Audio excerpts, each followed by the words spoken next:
Good morning, good afternoon, good evening, wherever you are in the world. Thank you for joining me for today's SMIE Consulting Midweek Roundup.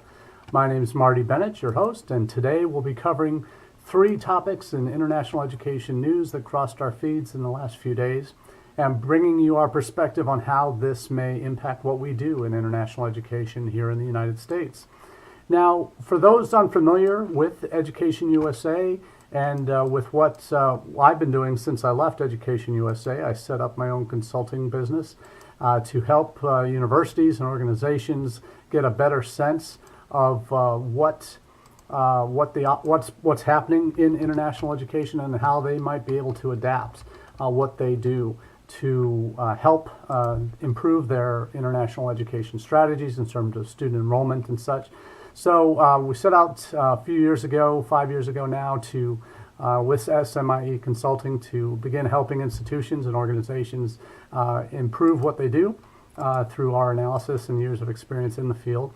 And we bring together a variety of different tools to help institutions get ahead.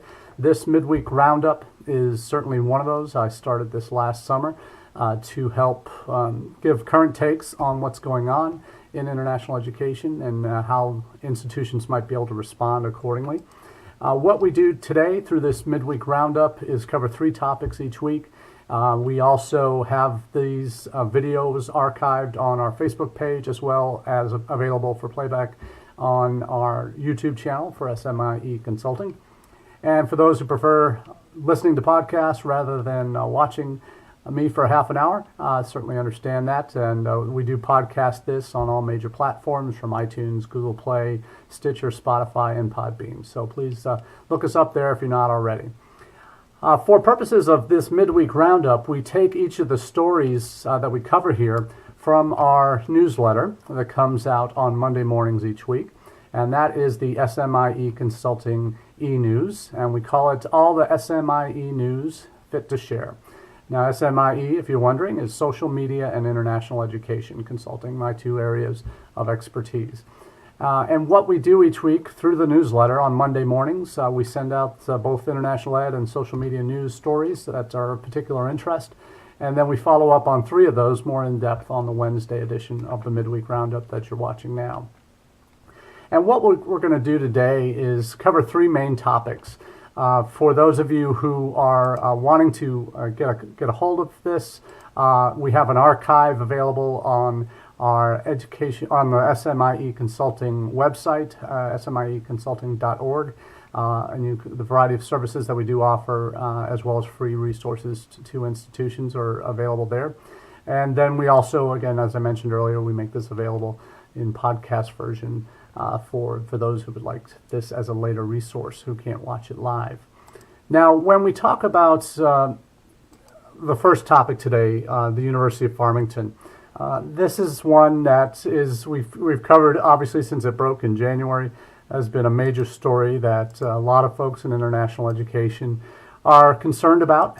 Certainly, this happened back, a similar story happened back in 2016, when University of North New Jersey rolled up a number of bad actors who were bringing students to the United States for pay-to-stay schemes where they weren't actually attending classes, they were paying to do CPT from the first day of class, and this is what University of Farmington did as well through the Department of Homeland Security.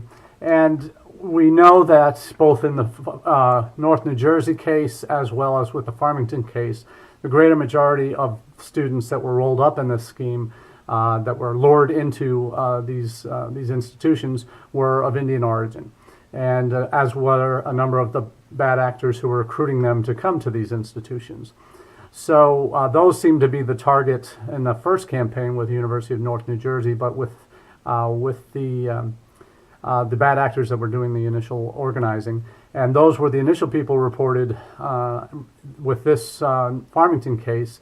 They were the initial people that were rounded up as well. However, there were about 130 students that were affected by this that were attending at the time, were attending the University of Farmington, which actually opened in 2015 under the previous administration.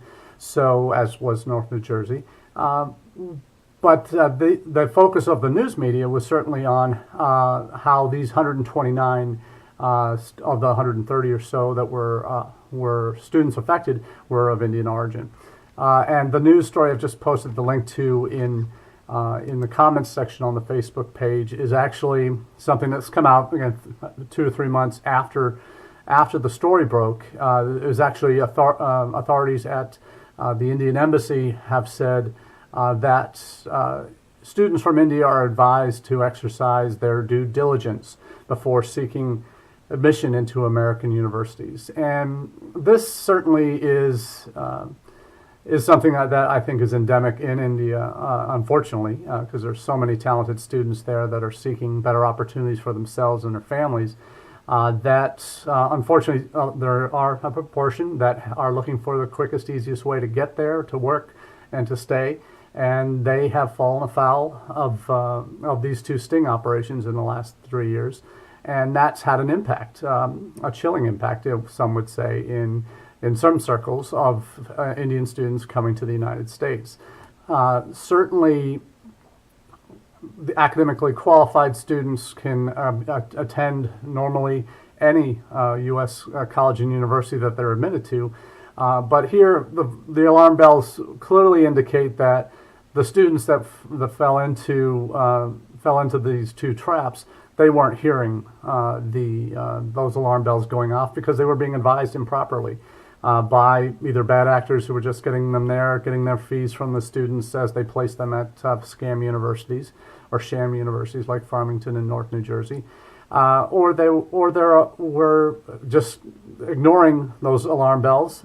Certainly, those alarm bells would have been gone off if they had been working with credible in-country actors like Education USA that could help explain to these students that this was certainly not the way things operate. And this is part of the problem, really. The article actually goes on to comments on what the ambassador is saying is the Indian ambassador to the United States is saying that these students need to be more thorough in their research. The spokesman at the Indian Embassy said, in order to ensure that Indian students do not fall into such traps, their words, it is advised that due diligence be exercised while seeking admission in U.S. institutions. The fact that a university is duly accredited by relevant U.S. authorities, such as its inclusion in the SEVP, Student Exchange Visitor Program, is not an assurance in itself about the bona fides of a university, the advisory says. So I think this is the Indian Embassy's statement here regarding what students need to be doing. And it's a sad state of affairs that just because an institution is in SEVP does not mean they're a good institution. And certainly that's part of our problem as a country, frankly. We don't have a national system of accreditation for traditional nonprofit education institutions. We allow a wide swath of for-profits to operate with little or no supervision through a lot of accrediting bodies that are should be under much more stringent regulations than they currently are. And frankly, it's our own fault that these institutions exist, and our government's fault, frankly, that these institutions exist. And the challenge that we see here with a lot of what is happening with DHS, they have dramatically expanded their enforcement mechanism. HSI is Homeland Security Investigations, is the unit of ICE that are part of ICE that does carry out a lot of the investigations, and in this case, we're the ones conducting the University of North New Jersey and the University of Farmington. So there's real challenges involved here in the way our system is set up. And certainly trying to catch bad actors that are trying to place students is certainly something that should be a priority, but also probably a more important priority is that eliminating the kind of institutions like Farmington and North New Jersey from existence. And the challenge is these institutions existed before, these kinds of institutions that are visa shams that are visa mills, just trying to get students into the country in pay-to-stay schemes. They've existed for years, and it's the government's inaction on both sides of the aisle, frankly, with Homeland Security, where priorities have been on terrorism and other Homeland Security issues. Certainly, they've not been on what we in higher ed know are true problems for international students as they look to evaluate their options in the United States. So one piece of the puzzle here, and an important element in the Farmington scandal, was the use of Facebook profiles in communications with students. And certainly ICE had used fake Facebook profiles, as the article I've just posted the link to, they used fake Facebook profiles to prosecute these students and then the bad actors. The article is focusing on what Facebook's lack of oversight of their platform and their own rules that say inauthentic behavior or fake accounts are not allowed on our platform, and they were never closed. So I think this is really part of the larger issue. So I link these two stories just because they are obviously connected because of the issues involved here. And I think part of why there's been such a strong reaction to this is, frankly, this is what we're talking about when social media platforms. We know how important that is and how particularly young people communicate today, and the trust that we place in our social media platforms is often overstated, or we rely too much on social media platforms for our information. And that's a real challenge, and this is in the case of these students, fake accounts were set up to represent Farmington officials, and that was used as part of the enticement to get these students in.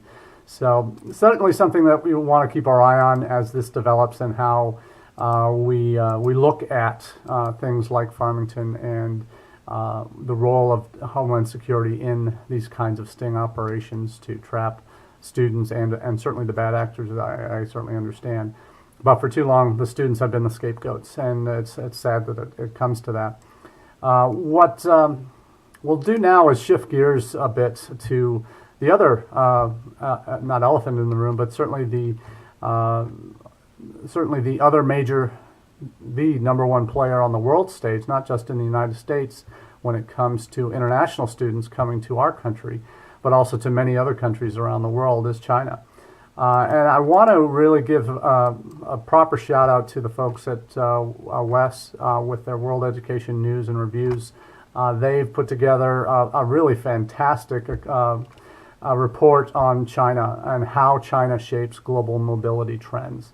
And this article is very well done and certainly covers a lot of ground, and focuses mostly on what China is doing and has done to become, by their numbers, the number 3 host country of international students in the world. So, and doing it in a much more diversified way than we do here in the United States. For that, when you look at the numbers, in China, South Koreans represent the largest single source of students, whereas in the U.S., Chinese students are upwards of 30 to 35% of students, international students in the United States. In China, South Korean students, the largest demographic there, represent only 16%. The next largest country is the U.S. at 5% of their international students. Thailand, and no other country has more than 5% other than the U.S., Thailand, and South Korea. Every other country that is represented in China are 4% or less. So what is this? How has this happened that China has risen in the rankings? According to Project Atlas, and this is where they're getting their data for this WES report, that they are closing the distance between themselves and the United Kingdom, the second top host country, from a gap of 188,000 students in 2011 to just 58,000 students in 2017. So if they continue along this trajectory, the report says China will overtake the UK for the number 2 spot within the next 2 or 3 years. And We've talked about these Project Atlas numbers and some other conflicting reports that Australia was actually the #3 country. Project Atlas certainly seems to indicate that China is now that #3 country and may soon be the #2 recipient of international students.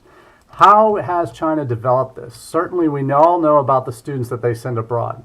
If you look across Europe and across most English-speaking countries in the world, Chinese students represent the #1 or #2 country of origin for students studying there. For China, a lot of their growth, obviously they have higher ed capacity, have had higher ed capacity issues in terms of where their students have gone. That they can't all get places at the top schools in China, so they naturally are have been looking abroad, probably for undergraduate places, certainly since the mid-2000s, and now, whereas previously it had all been just on the graduate side, but now we're seeing undergraduates and graduates going globally, and that's part of their expansion, their soft power initiatives that they've been using quite successfully. Another one, probably less known in international ed circles, that helps contribute to this is the BRI, or Belt and Road Initiative. It used to be called One Belt, One Road. And it's really been an infrastructure, trade, and investment links to rebuild the Silk Road and expand it, frankly, and into areas it never had been but previously. It's a kind of the Silk Road economic belt and the new maritime Silk Road. So it's a massive program. It's and the West Report details much more about the BRI than I'll go into here. But certainly this, their official site for this Belt and Road Initiative lists 130 countries that are affiliated with BRI. Now that, and they don't list what all those 130 nations are, but they are certainly ones they've had. It's an approximately in U.S. dollars, $900 billion in allocated funds that's been focusing on these kind of infrastructure projects, building roads, the One Road project, in many countries, building airports and other main infrastructure ports, as well as bases, military bases. That's been a piece of their expansion through BRI. So what it really is, just a phenomenally large investment that the Chinese government has made in building its economic ties with the rest of the world in areas that they're using to develop their own strategic interests.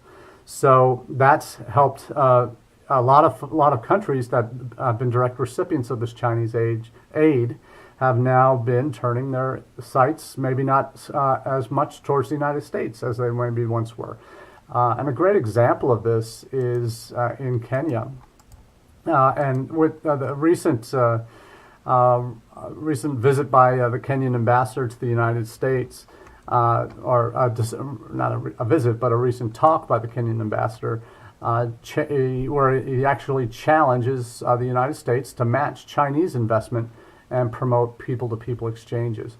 So that may seem a little odd, but the ambassador Robinson Njeru Gite addressed the French Alliance in Midtown in Atlanta, and then at the Capital City Club, to asserting that Africans currently favor development partnerships to fulfill their own dreams of economic advancement. And they point to a lot of what China has done, and they mentioned in this article President Xi Jinping's Belt and Road Initiative that includes quite significant investment in Africa, and that is reflective of their ambitions, frankly. And the ambassador to the U.S. is certainly encouraging the United States to really pay attention to this and see this as the way the U.S. can regain a foothold in Africa in particular. So I think there's obvious overlaps here in terms of how things have developed with not only higher education but also economic development. Those two go hand in hand for China, at least how China sees it. U.S., again, because we don't have an international education policy, and it doesn't tie in necessarily to national security interests directly. It's only been through reports like what NAFSA produces on the economic impact statement and what now Commerce Department is doing as well that share that information. And so I think that for many folks, these issues are not, from a U.S. perspective, are not the same. But in reality, is they are so vital to how China is approaching the world, and in terms of building their influence. State Department certainly believes its people-to-people exchanges are very much a part of what they do in terms of promoting mutual understanding and public diplomacy mission that they have. But the economic piece is not as significant a driver there from the State Department perspective. Understandably, it's not in their mission, but there is no overarching policy and really driving force that connects the dots economically and public diplomacy-wise and foreign policy-wise to what we do in international ed. So until that happens, we will be at a disadvantage compared to competing nations that are making the efforts. Certainly China has gone under the radar for many years now on that front in terms of becoming a destination for international students, not just a sender. So I think there's a lot we can learn from how China is doing things. One thing I think there's still a lot of chapters to be written yet on how that relationship develops. And Zanetta, thank you very much for joining. I hope all is well with you. I'm glad to see you back on the live chat. And last piece I'll leave you with is actually a very interesting guest post on Inside Higher Ed. It's called Beyond the Melting Pot, International Students on Campus. And posting the link to that story now in the comments section. This Inside Higher Ed story really, it's from a PhD student named Santiago Castiello Gutierrez. And Santiago is a PhD candidate for study of higher education at the University of Arizona. His focus is really on what internationalization, higher ed internationalization strategies need to be, the quantum leaps that are required. This is actually from Teichler, that there are 3 quantum leaps regarding the development of internationalization strategies, moving from vertical cooperation to relationships on equal terms, from a set of activities towards systematic policies and strategies, and 3, from disconnected initiatives towards an integrated, comprehensive strategy.